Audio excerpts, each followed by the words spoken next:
નમસ્તે વિદ્યાર્થી મિત્રો, ધોરણ 12 ગણિત પ્રકરણ 11 ત્રિપરિમાણીય ભૂમિતિ ભાગ નંબર 7। મિત્રો, આગળના વિડીયોમાં આપણે સમતલ અને સમતલનું એક સમીકરણ શીખ્યા। સમતલને લંબ કોઈ દિશા છે અને એ દિશામાં એકમ સદિશ આપેલો હોય તેમજ સમતલનું ઉગમ બિંદુથી લંબ અંતર d આપ્યું હોય તો એના માટેનું સૂત્ર હતું r સદિશ dot n caret equal to d। હવે અહીંયા આપણે એક બીજું સમીકરણ જોવાનું છે સમતલનું। આપેલા સદિશને લંબ અને આપેલા બિંદુમાંથી પસાર થતા એના માટે આપણે આકૃતિ દોરીએ। ધારો કે આ રીતે આપણે આકૃતિ વિચારીએ। ચલો, આ રીતે કોઈ એક સમતલ આપેલું છે। સમતલ પરનું કોઈ એક બિંદુ એ સદિશ છે। આ જગ્યાએ આપણે સમતલને લંબ એક સદિશ વિચારીએ, n સદિશ છે, બરાબર। અને સમતલ પરનું કોઈક સ્વૈર બિંદુ p આવેલું છે, એ છે r સદિશ। તો જ્યારે a સદિશ અને n સદિશ હોય ત્યારે આપણે સમતલનું સમીકરણ વિચારી શકીએ। તો ઉલ્લેખ કરીએ કે સમતલ ને લંબ સદિશ n સદિશ equal to ai plus bj plus ck તથા સમતલ પરના બિંદુ એ નો સ્થાન સદિશ a સદિશ equal to x1i plus y1j plus z1k હોય તો સમતલનું સદિશ સમીકરણ r સદિશ માઇનસ a સદિશ ડોટ n સદિશ ઇક્વલ ટુ 0। r સદિશ તો આપણને ખબર જ છે કે બિંદુ p સ્વૈર સદિશ તરીકે છે। a સદિશ એટલે સમતલ પરનું બિંદુ અને n સદિશ એટલે સમતલને લંબ એટલે કે સમતલનો અભિલંબ આપણે વિચારી શકીએ। ઓકે, તો આ થઈ ગયું એનું સદિશ સમીકરણ। હવે આપણે કાર્તેજીય સમીકરણનો વિચાર કરવો હોય તો બધી જ વસ્તુ આપણી પાસે છે। a સદિશ પણ છે, n સદિશ પણ છે, પણ r સદિશ એટલે એ તો xi plus yj plus zk થાય। તો એ પ્રમાણે આપણે એનું કાર્તેજીય સમીકરણ લખીએ અથવા કાર્તેજીય સ્વરૂપ। તો શું થશે? જો સમતલ પરનો સ્વૈર બિંદુ p નો સ્થાન સદિશ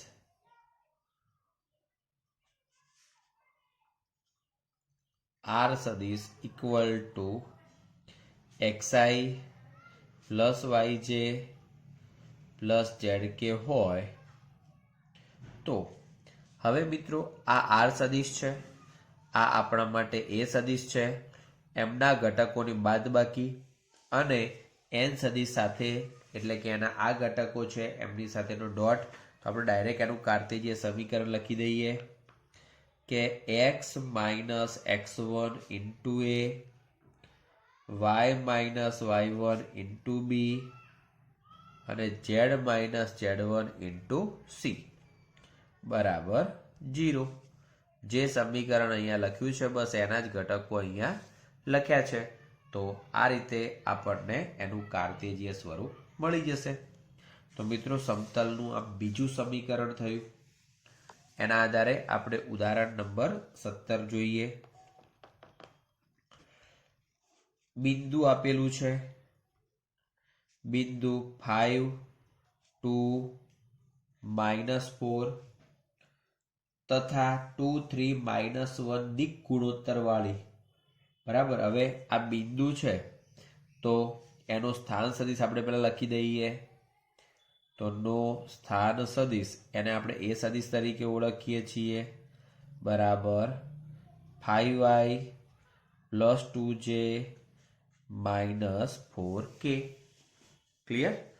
તો આ થયું સ્થાન સદિશ એ સદિશ. હવે આ ને આધારે આપણે હવે જે દિક ગુણોત્તર આપ્યું છે રેખાનું એનો ઉલ્લેખ કરીએ. તો રેખાનો દિક ગુણોત્તર 2 3 -1 છે, બરાબર. અને સમતલ રેખાને લંબ છે તથા સમતલ રેખાને લંબ હોવાથી આ ઘટકો વાળો જે પણ સદિશ છે એ શું થશે? સમતલનો અભિલંબ હોવાથી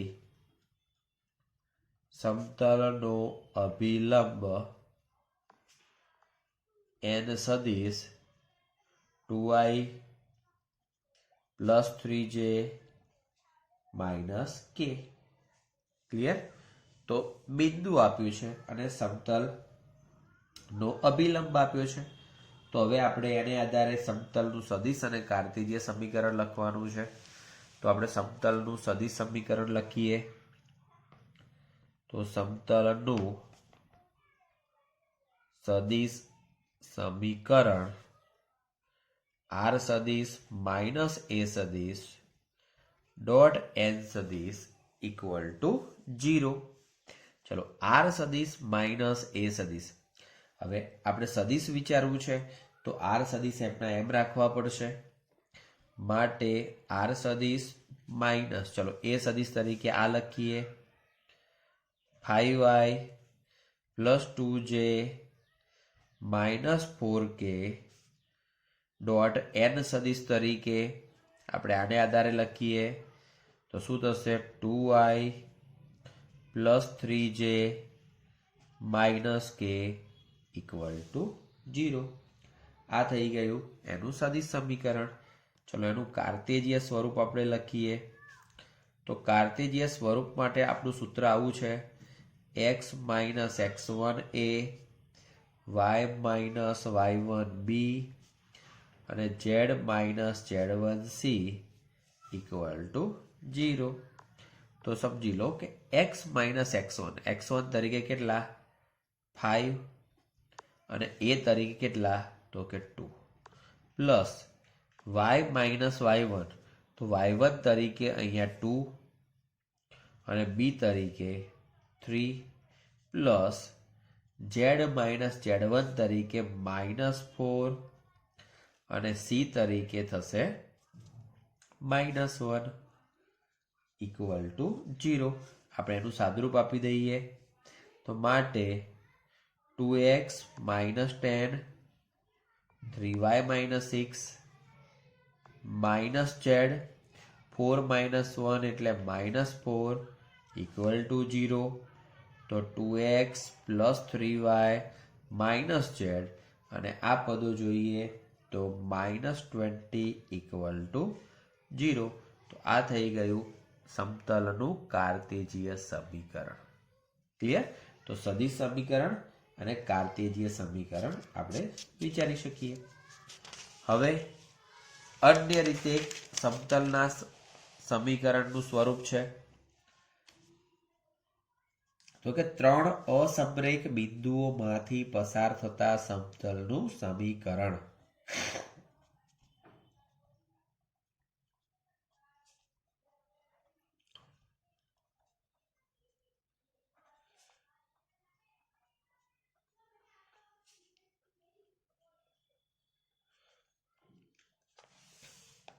સમતલ પર 3 અસમરેખ બિંદુઓ. આકૃતિ દોરીએ આપણે.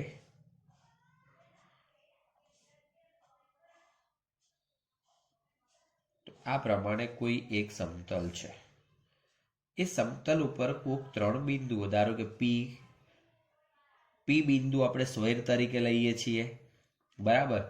તો પી પછી આર એસ ટી આપણે લઈ લઈએ. ધારો કે એક બિંદુ આર, એક એસ અને એક ટી બિંદુ, અને પી બિંદુ તો સ્વૈર બિંદુ છે જ.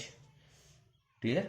હવે આ પ્રમાણે આર એસ અને ટી આ 3 બિંદુઓ જોવાના છે. 3 અસમરેખ આપેલા છે. એમના સ્થાન સદિશો એ સદિશ, બી સદિશ અને સી સદિશ આપણે વિચારી લઈએ.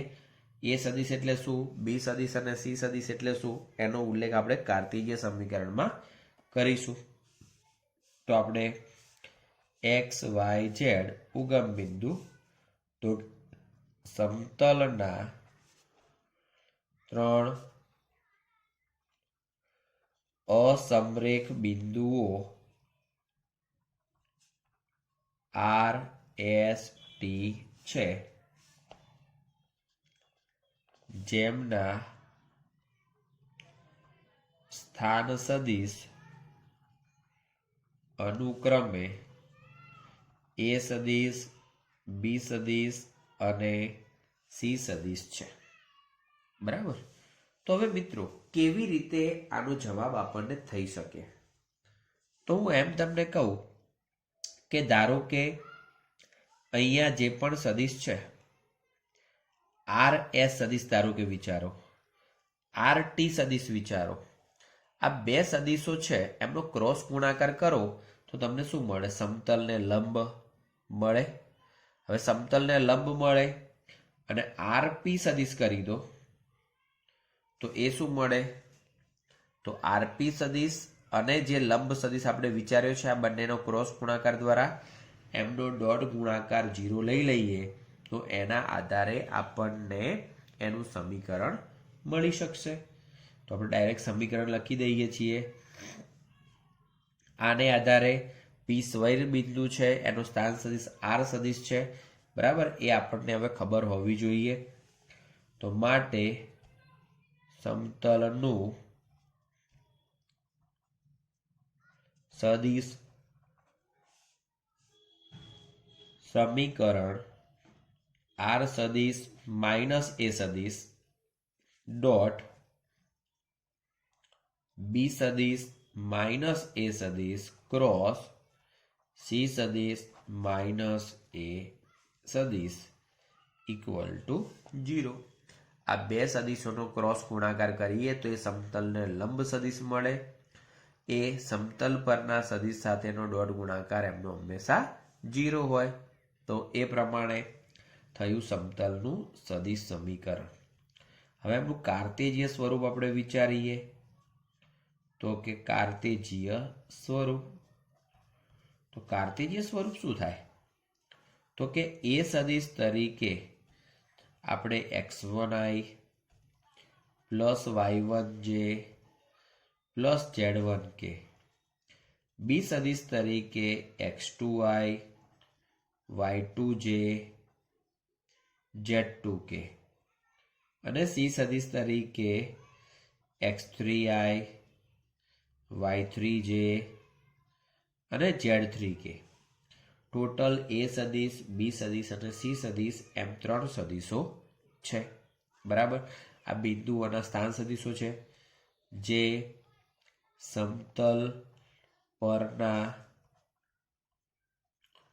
બિંદુઓના સ્થાન સદિશ છે. તથા આર સદિશ equal to xi plus yj plus zk. તો માટે કાર્ટેશિય સ્વરૂપ, મિત્રો અહીંયા જોજો ક્રોસ અને એની ઉપર ડોટ ગુણાકાર છે તો આ શું બતાવશે? એક નિશ્ચાયક બતાવશે. તો કાર્ટેશિય સ્વરૂપ x minus x1 y minus y1 z minus z1 x2 minus x1 y2 minus y1 z2 minus z1 x3 minus x1 y3 minus y1 z3 minus z1 equal to 0. તો આ પ્રમાણે આ થયું એનું કાર્ટેશિયન સ્વરૂપનું સમીકરણ. ખરેખર બંને છે વસ્તુ એકની એક જ, ખાલી અહીંયા એના ઘટકો લખીને એનું કાર્ટેશિયન સ્વરૂપ આપણે બનાવ્યું છે. તો હવે એ પ્રમાણે ઉદાહરણ નંબર 18નો અભ્યાસ કરીએ. તો ઉદાહરણ નંબર 18, રકમ આપી છે 3 બિંદુઓ R2 5 -3 S -2 -3 5 અને T 5 3 -3. ઓકે, માંથી પસાર થતા સમતલનું સદિશ સમીકરણ આપણે શોધવું છે. તો આપણે બિંદુઓના સ્થાન સદિશો વિચારી લઈએ. માટે બિંદુઓના સ્થાન સદિશો અનુક્રમે A સદિશ equal to 2i plus 5j minus 3k, B સદિશ equal to -2i minus 3j plus 5k અને C સદિશ equal to 5i plus 3j minus 3k. હવે 3 બિંદુઓ છે, એમાંથી પસાર થતા સમતલનું સદિશ સમીકરણ શોધવાનું છે. તો આપણે જે પદો છે એની અંદર ફક્ત ને ફક્ત સીધા સદિશ મૂકી દેવાના છે. માટે સમતલનું સદિશ સમીકરણ R સદિશ માઇનસ A સદિશ B સદિશ માઇનસ A સદિશ ક્રોસ C સદિશ માઇનસ A સદિશ ઇક્વલ ટુ 0. હવે અહીંયા A સદિશ, B સદિશ, A સદિશ, C સદિશ અને A સદિશની જગ્યાએ આપણે જે તે પદ મૂકવાના થાય. તો મિત્રો હવે અહીંયા જે પણ સદિશ છે એમનો ક્રોસ ગુણાકાર છે, તો આપણે એમનો ક્રોસ ગુણાકાર કરીને આપણે એમનો જવાબ લખીશું. પણ ખાલી ને ખાલી આ જે R છે એ R ને આપણે R સદિશ તરીકે જ ઓળખીશું. તો આપણે પહેલાં તો અહીંયા જે પદો છે એમનું એ રીતે લખી દઈએ. તો આને આધારે જોઈએ R સદિશ માઇનસ A સદિશ તરીકે 2i plus 5j minus 3k dot. ચલો B સદિશ માઇનસ A સદિશ તો માઇનસ 4i, ચલો એવી રીતે માઇનસ 8j અને પ્લસ 8k ક્રોસ. ચલો C માઇનસ A તો 3i પછી માઇનસ 2j અને 0k ઇક્વલ ટુ 0. હવે આ જે બંને સદિશોનો ક્રોસ ગુણાકાર છે એ ક્રોસ ગુણાકાર તમને આવડે છે કરતા, તો એ ક્રોસ ગુણાકાર તમે કરી શકો છો. પરંતુ આપણે અહીંયા આટલા જ સુધીનો રાખીશું, કારણ કે આ છે એમનું સદિશ સ્વરૂપ. તો માટે આપણે એને આ સ્વરૂપે રાખીએ. સદિશ સ્વરૂપ જેવું છે એનું એ જ સ્વરૂપ આપણે રાખીશું. એમનો ગુણાકાર કે કશું આપણે કરવાનું નથી. ચલો એના પછીનો ટોપિક છે કે અંતખંડ સ્વરૂપ સમીકરણ. ટોપિક છે સમતલના સમીકરણનું